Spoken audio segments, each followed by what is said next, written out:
આજના હિન્દી દિવસ નિમિત્તે હાર્દિક શુભકામનાઓ પાઠવું છું. માનનીય ટ્રસ્ટી બેન શ્રી આનંદીબેન, અધ્યાપકગણ તથા વાલા તાલીમાર્થી ભાઈઓ અને બહેનો, આજનું જે વિશ્વ છે આખું, આપણો સમાજ છે, એ સમાજ વિકાસની જે વિવિધ તત્વોમાંથી ભાઈ નેક્સ્ટ કરજે ભાઈ બીજી સ્લાઇડ કર. આજનો જે વિશ્વ છે એ રાષ્ટ્ર સમાજમાં વસ્તી વિકાસને તત્વોમાંથી વિકાસ સંબંધિત વાતો ઉપર વધારે ભાર મુકાય છે. વિકાસ જોઈએ છે ત્યારે કોઈ પણ દેશ તમે જોશો તો એમાં વિકાસની જે ગાથા છે એ વિકાસ ગાથાને સંબંધિત મુદ્દાઓને વસ્તી શિક્ષણ તરીકે ઓળખવામાં આવે છે અને તેમનામાં સકારાત્મક વલણો પેદા થાય, પરસ્પર વ્યક્તિ વચ્ચે હકારાત્મક વલણ ઉત્પન્ન થાય એ માટે વસ્તી શિક્ષણની આવશ્યકતા ઊભી થઈ છે. એટલે વસ્તી અને વિકાસના સંદર્ભમાં જવાબદાર વર્તન કરવાની જાગૃતિ, વર્તન કરવાની એટલે આપણે જે વર્તન કરીએ છીએ વસ્તી શિક્ષણની એ જવાબદારી આપણી છે. એનું શિક્ષણ એટલે વસ્તી શિક્ષણ. કારણ કે આજુબાજુ આપણે જે વર્તન કરીએ છીએ અત્યારે ધારો કે મારું જે વર્તન થઈ રહ્યું છે એ શિક્ષક વિકાસની, શિક્ષક જાગૃતિનું વર્તન થઈ રહ્યું છે. એટલે વસ્તી શિક્ષણની જાગૃતિ માટે વિકાસના સંદર્ભની અંદર વસ્તી શિક્ષણ એ બહુ જ આવશ્યક બાબત છે. વિશ્વના લગભગ 90 દેશોમાં વસ્તી શિક્ષણના કાર્યક્રમો ચાલી રહ્યા છે. એમાં આપણો એક દેશ છે ભારત દેશ. 90 દેશોમાં વસ્તી શિક્ષણના તાલીમી વર્ગો કાર્યક્રમો ચાલે છે. જે અલગ અલગ ખ્યાલો અને થીમ્સ છે. વસ્તી શિક્ષણને કોઈક કૌટુંબિક જીવન શિક્ષણ કહે છે, કિશોર શિક્ષણ કહે છે. કિશોર શિક્ષણ એટલે તમારું પીટીસી કોલેજનું, ડીએલડીનું, બીએડનું શિક્ષણ એ કિશોર શિક્ષણ તરીકે જોવામાં આવે છે. એટલે શિક્ષણની સામગ્રીનું ધ્યાન રાખવામાં જે સામગ્રીનું ઉત્પન્ન કરવામાં આવે છે એની નિર્ભર ઉપર છે વસ્તી શિક્ષણ. કઈ સામગ્રી તમે પીરસો છો વિદ્યાર્થી સમક્ષ એને વસ્તી શિક્ષણ તરીકે ઓળખવામાં આવે છે. હવે વસ્તી શિક્ષણની જરૂરિયાત કેમ ઊભી થઈ? વસ્તી શિક્ષણની કેમ જરૂરિયાત ઊભી થઈ? એટલે વિકાસશીલ દેશોએ કુટુંબ નિયોજનના કાર્યક્રમો પણ મૂક્યા. કારણ કે વસ્તીનો વિસ્ફોટ થઈ રહ્યો હતો દુનિયાની અંદર.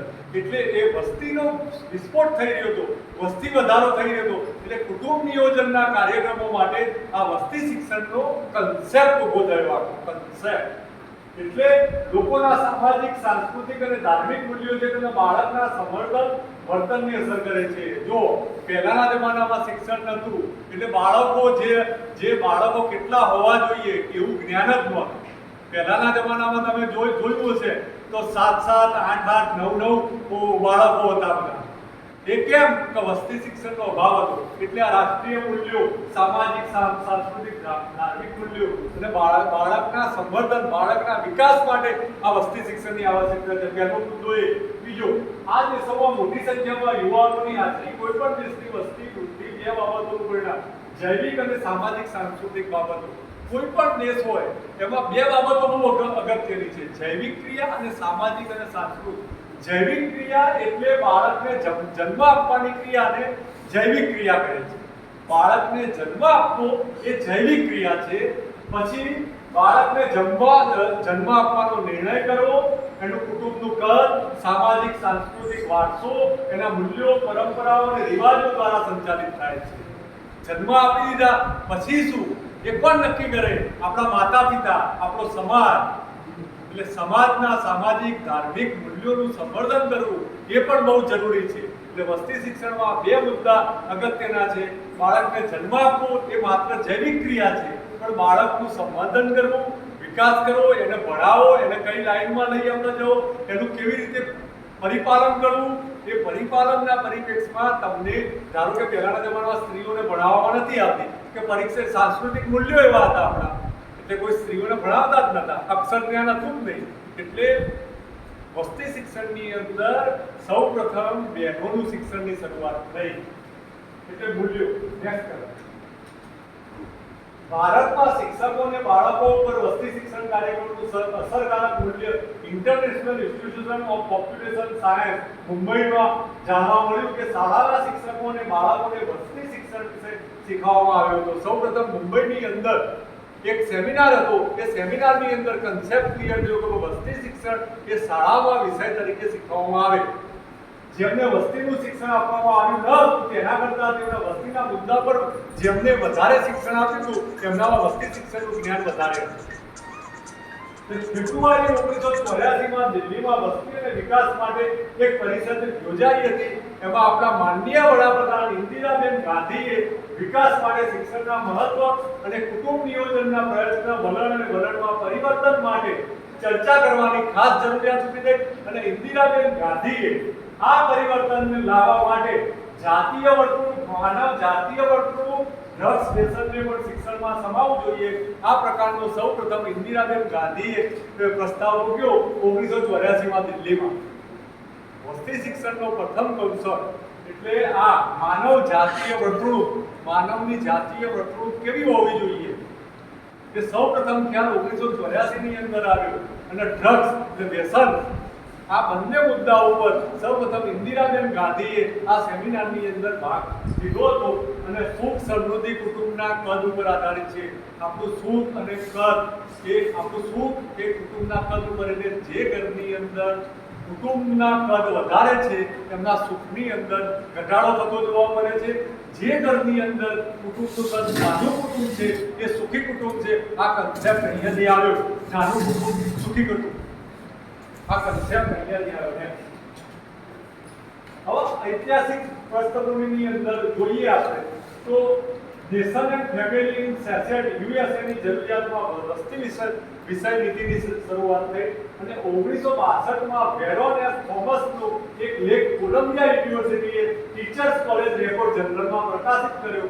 પોપ્યુલેશન એક્સપ્લોઝન બીજો લેખ પણ પ્રકાશિત થયો અભ્યાસક્રમમાં વસ્તીનો તફાવત. એટલે સૌપ્રથમ 1962 ની અંદર અમેરિકાની અંદર કોલંબિયા યુનિવર્સિટીમાં વસ્તી શિક્ષણનો આર્ટિકલ લખાયો.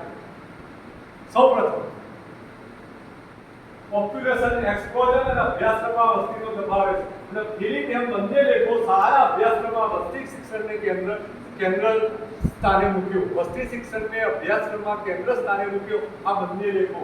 અને 1964માં કોલંબિયા યુનિવર્સિટીએ વસ્તી શિક્ષણને લગતી સૂચનાત્મક સામગ્રી તૈયાર કરી કે ભાઈ આ વસ્તી શિક્ષણનો પેલો અભ્યાસક્રમ તો નક્કી કરવો પડે ને. એટલે અભ્યાસક્રમની સૌપ્રથમ શરૂઆત 1964 ની અંદર થઈ અને કોલંબિયા યુનિવર્સિટીએ ટીચિંગ પોપ્યુલેશન ડાયનેમિક્સ અને ક્રિટિકલ સ્ટેજ ઓફ રિપ્રોડક્શન સામગ્રી તૈયાર કરવામાં આવી. પહેલી 1964 ની અંદર અમેરિકાની અંદર કોલંબિયા યુનિવર્સિટીએ આ અભ્યાસક્રમ બનાવ્યો વસ્તી શિક્ષણ. નેક્સ્ટ યુનેસ્કોએ પ્રથમ મહાનિર્દેશક જુલિયન હક્સલીએ તેમના 1948ના વાર્ષિક અહેવાલમાં લખ્યું કે વસ્તીના ભવિષ્યના નાગરિકો તેમના વિકાસના દરને ગંભીર અસર કરશે. વસ્તી જો વધશે તો કોઈ પણ દેશ એના વિકાસની ગતિશીલતામાં ગંભીર અસર કરશે એવું સર્વપ્રથમ પ્રતિપાદિત થયું. અને તેમણે કહ્યું કે વસ્તી સંતુલિત હોવી જોઈએ નહીં તો જીવન અસ્તવ્યસ્ત થઈ જશે. વસ્તી સંતુલિત હોવી જોઈએ નહીં તો વસ્તી અસ્તવ્યસ્ત થઈ જશે. એનું પરિણામ તમે આપણે જોયું કોરોના વાયરસની અંદર. કોરોના વાયરસ કયા દેશમાં સૌથી વધારે થયા? ચીન. ચીન એ દુનિયાનો સૌથી પ્રથમ દેશ વસ્તી વધારામાં, સેકન્ડ ભારત. એટલે ભારત અને ચીનની અંદર વસ્તી વધારો હતો એટલે કોરોના વાયરસના રોગ ઝડપથી ફેલાયા. એના ઉપર અંકુશ કાબુ લેતા હજુ પણ નથી આવ્યું. વાર લાગે વસ્તીનું એટલે જીવન અસ્તવ્યસ્ત થઈ ગયું. આપણું ભારત કોરોના વાયરસમાં તમે જોયું હશે જે નાના દેશો હતા, સિંગાપુર હતા, નાના ટાપુઓ હતા, ત્યાં કોરોના વાયરસનો ભય રહેતો. સિંગાપુરની અંદર, હોંગકોંગની અંદર આ આવ્યું કોરોના વાયરસનો ભય ના. જે જગ્યાએ વસ્તીનું નિયંત્રણ નતું, વસ્તી વધારો હતો, ત્યાં જ કોરોના વાયરસની વધારો હતો કેસોની અંદર. અને એ કેસ વધ્યા એનું મુખ્ય કારણ વસ્તી વધારો. કારણ કે વસ્તી વધારાના કારણે ગીચતા બધા ખેતરમાં જતા રહ્યા, બધા ગામડામાં આવી ગયા. ગીચતા વાળા જે હતા પ્રમાણ જે પણ શહેરો એની અંદર કોરોના વાયરસનો રોગ ઝડપથી ફેલાઈ ગયો. આ એક વાસ્તવિક ઉદાહરણ છે. આવું 1948માં આવું પ્રતિપાદિત થયું હતું કે ભાઈ વસ્તી વધારો એ અસ્તવ્યસ્ત કરી દેશે જીવનમાં. અમેરિકાએ પહેલા તો કહી દીધું હતું. એની અસર આપણને 2020માં જોવા મળી. 70ના દાયકામાં આ એશિયાના 5 દેશોમાં વસ્તી શિક્ષણના કાર્યક્રમો થયા. 70ના દાયકામાં 5 દેશોમાં વસ્તી શિક્ષણ આવ્યું. બોલો 1964 થી ચાલુ થયું. 1970 ની અંદર 5 દેશની અંદર વસ્તી શિક્ષણના કાર્યક્રમો ચાલુ કર્યા. 5 દેશોએ સ્વીકાર્યું કે ભાઈ ના વસ્તી શિક્ષણ તો હોવું જ જોઈએ. એટલે ભારત કદાચ વસ્તી તંત્ર પ્રથમ દેશ હતો. Family planning association of India એ મહારાષ્ટ્ર રાજ્યની શૈક્ષણિક પ્રણાલીની અંદર વસ્તી શિક્ષણનો સમાવેશ કર્યો.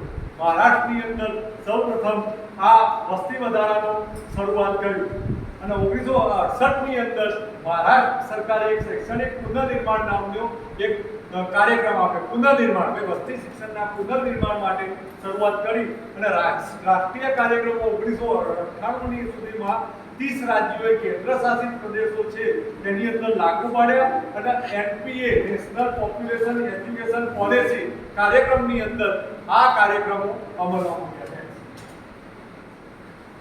નેશનલ પોપ્યુલેશન એજ્યુકેશન કાર્યક્રમ 3 રાઉન્ડમાં પૂરા આપણે કર્યા અને 1986ના 7મી પંચવર્ષીય યોજનામાં બિન ઔપચારિક શિક્ષણ પુખ્ત શિક્ષણ યુનિવર્સિટીમાં અમલમાં મૂકવામાં આવ્યું.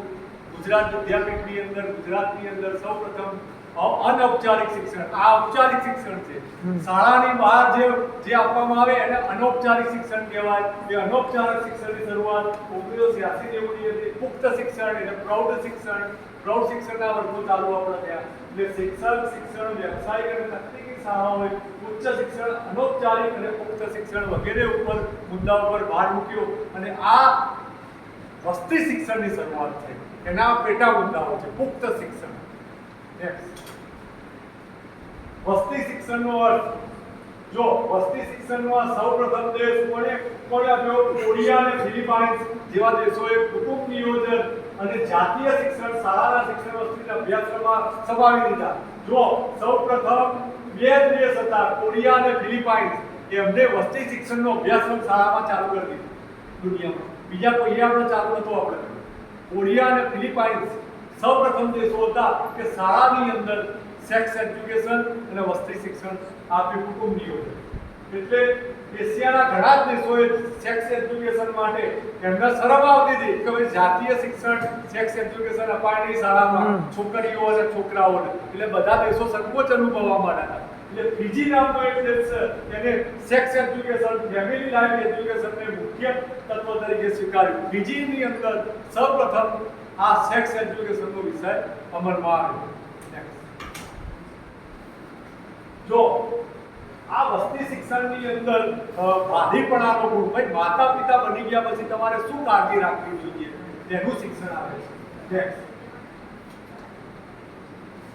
જો જાતીય શિક્ષણ અને વસ્તી શિક્ષણની HIV એડ્સ નો રોગ ઝડપથી ફેલાવા મળ્યો એ માટે વસ્તી શિક્ષણનું મહત્વ વધી ગયું.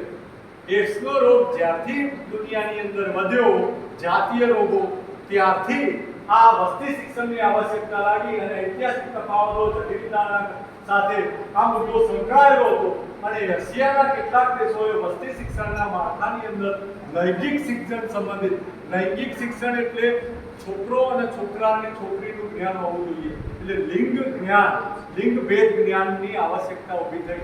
એટલે આ જાતીય શિક્ષણ, વસ્તીય શિક્ષણ એટલે લૈંગિક તફાવતનો અર્થની શરૂઆત શિક્ષણની અંદર શરૂઆત કરવામાં આવી.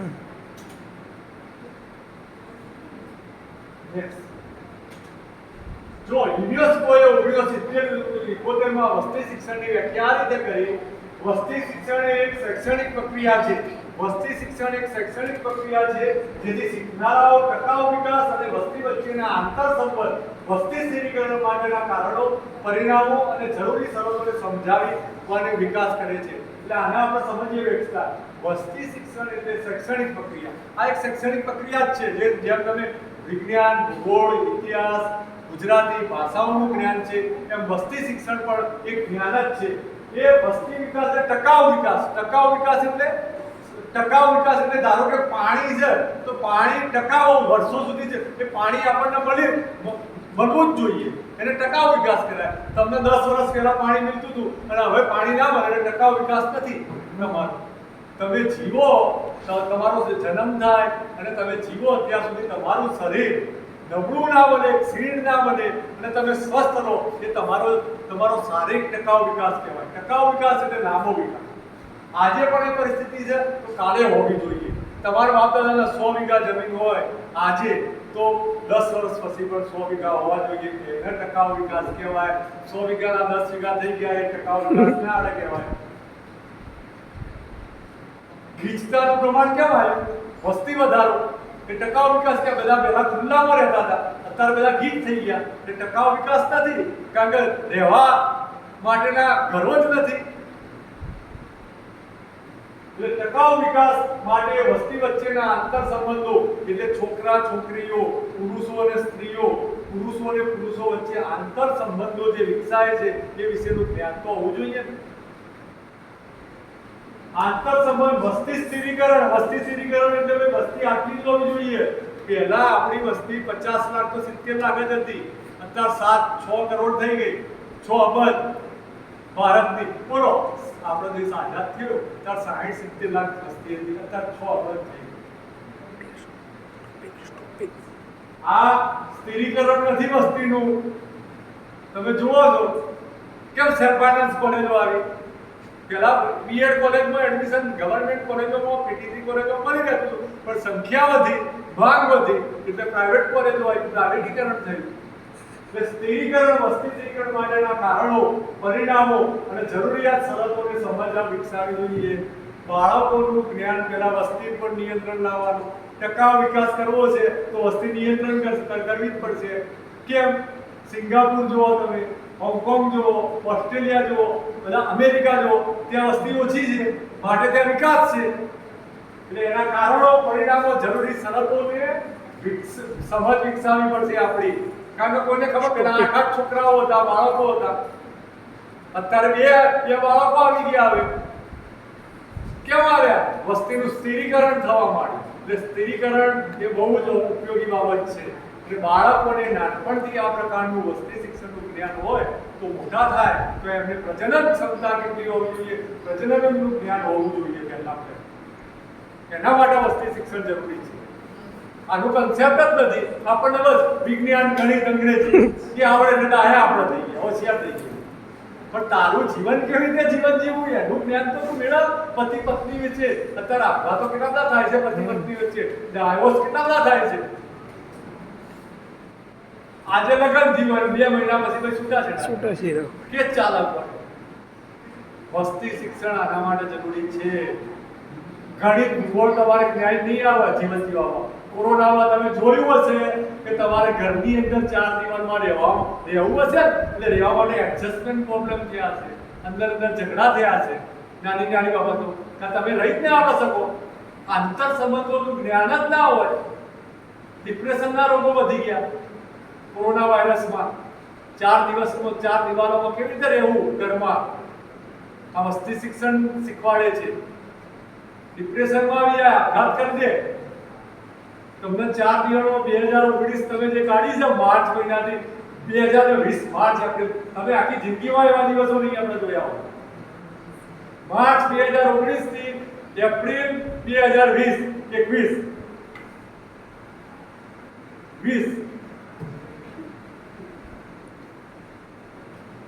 લોકો મરી જતા હતા ભય, કોરોના. વસ્તી શિક્ષણનું જ્ઞાન નતું, આંતર સંબંધનું. એટલે આ તો યુનેસ્કોએ 1970-71 માં કહી દીધું હતું ભાઈ આ તો જ્ઞાન વસ્તી શિક્ષણનું, આંતર સંબંધોનું જ્ઞાન હોવું જોઈએ. એક રૂમમાં પતિ પત્નીને રાખવામાં આવે ને તો 50 વાર ઝઘડો થાય. એને એકલા એક રૂમમાં પૂરી દો, ઝઘડો 50 વખત થાય. હવે એનસીઆરટી આ વ્યક્તિ આપી કે વસ્તી શિક્ષણ એ વ્યક્તિઓને તેના સ્વભાવ, કારણો અને અસરોને સમજવાની પ્રક્રિયા છે. સ્વભાવ સમજવાની પ્રક્રિયા છે વસ્તી શિક્ષણ. કેવી રીતે બોલવું, ચાલવું, ઉઠવું, આ તો જ્ઞાન હોવું જ જોઈએ ને. વસ્તી શિક્ષણમાં સ્વભાવ, કારણો, એના સ્વભાવ પછી બોલ્યા પછી કયા કારણો બનશે, અત્યારે ઝઘડા કેમ થાય છે, સ્વભાવ, એના પછી ભાઈ શું કારણ બનશે, કારણો શું આપણે બનશે, આ પગલું તે આપણે લીધું છે. કારણો અને અસરો, એની અસરો શું થશે દૂરગામી, એના માટેના આ વસ્તી શિક્ષણ આવશ્યક છે. જે વ્યક્તિઓ, પરિવારો, સમુદાયો અને દેશોને અસર કરે છે, અને કુટુંબ અને વ્યક્તિગત સ્તરે નિર્ણય લેવાની પ્રક્રિયા પર ધ્યાન કેન્દ્રિત કરે છે. નિર્ણય કોઈ પણ દેશનો લેવો હોય, સામાજિક, આર્થિક, તો વસ્તી શિક્ષણનું જ્ઞાન હોવું જ જોઈએ. એના ઉપર વ્યક્તિના, પરિવારો, સમુદાયો અને દેશોને અસર કરે છે. કોરોના વાયરસની અંદર તમે જોયું વેક્સિનેશનનો કાર્યક્રમ, પહેલા કોઈ લેતું જ નતું. બીક લાગતી હતી ગામડાઓમાં, કોઈ ના લેવાય તો મરી જવાય, રસી લઈશું તો. અને એના કારણો અને એની અસરો એટલે વસ્તી શિક્ષણનું જ્ઞાન બહુ જ આવશ્યક છે. નેક્સ્ટ, સ્વાસ્થ્ય શિક્ષણ આવી ગયું. પ્રજનન સ્વાસ્થ્ય, જો યુનિસેફે એવું કર્યું કે કિશોરોની જરૂરિયાત, કિશોરોની શું જરૂરિયાત છે? તમારે 17-18 વર્ષમાં અત્યારે જ્ઞાનની જરૂર છે. તમારે જેવા વાળવા હોય એટલા વાળી શકાય તમે, પછી તમને વાળ ના વાળી શકાય. એટલે યુવાનોની જરૂરિયાત એના કૌશલ્યો વિકસાવવા માટે શેની જરૂર પડે? શાળાઓની, ટેકનોલોજીની. તો એનો વિકાસ કરવા માટે પ્રજનન સ્વાસ્થ્ય. અત્યારે બળાત્કાર થઈ રહ્યા છે સમાજમાં. છોકરા છોકરીને ખબર જ નથી પડતી. પ્રેમ થાય જ નહીં. પ્રેમ નાની ઉંમરમાં ના થાય. પ્રેમમાં શું હોય? જ્ઞાન હોય. એ તો આકર્ષણ છે વિજાતીય. તે પ્રેમ ના હોય. એટલે આ પ્રજનન સ્વાસ્થ્ય, કૌશલ્ય વિકાસની રચના, એટલે આ પ્રકારનું જ્ઞાન હોવું જોઈએ. આ તો ફિલ્મની અસર છે તમારી. થાય જ નહીં. પતિ પત્ની ન હોય એટલે જવાબ. એટલે આ વસ્તી શિક્ષણનું બેઝિકની અંદર ફરીથી સ્વાસ્થ્ય શિક્ષણની વાત કરી. વેલનેસ સ્વાસ્થ્ય શિક્ષણ આવી ગયું. જો જવાબ ટકાઉ વિકાસ. જવાબ જો આ તમારા કોઈ વખત ભવિષ્યમાં જ્ઞાન જરૂરી છે. વસ્તી શિક્ષણની અંદર આટલા મુદ્દા અગત્યના છે. વસ્તી ગતિશીલતા, વસ્તીની ગતિશીલતા, વસ્તી કેટલી વધી રહી છે ઝડપથી, એની ગતિશીલતાનું શિક્ષણ કરે છે. વસ્તી પર્યાવરણને એકીકૃત, પર્યાવરણ, પાણી, હવા, એની કેવી રીતે સાચવણી કરવી એ શિક્ષણ છે. પર્યાવરણ શિક્ષણ એમાં આવી જાય. પર્યાવરણની તકલીફ છે ને, કોરોના વાયરસની અંદર તમે આપણે જોયું હશે કે હવા ચોખ્ખી લાવવી, હવા, ઓક્સિજનની કમી. ઓક્સિજન એટલે શું? શુદ્ધ હવા. એટલે પર્યાવરણ પહેલો મુદ્દો છે. વસ્તી વિકાસ અને જીવનની ગુણવત્તા. વસ્તીની ગુણવત્તા તમારે સારી હેલ્ધી જીવન જીવવું જોઈએ. આ ગુણવત્તા ઉપર કુટુંબ અને લિંગ સમાનતા, સ્ત્રી અને છોકરો છોકરી સમાન છે તેનું જ્ઞાન આપે છે વસ્તી શિક્ષણ. ગણિત વિજ્ઞાન ભૂલી જો, તમને આ જ પ્રત્યે પૂછે આવશે. આના બચાવશો તો તમારું જીવન, લગ્ન જીવન સારું ચાલશે. તમારા લાંબી સફર છે. ગણિત વિજ્ઞાન ભૂલી જો. માતૃ અને બાળ આરોગ્ય, કેટલાય બધા ડિલિવરી કેસની અંદર મરી જતા હોય બાળકો.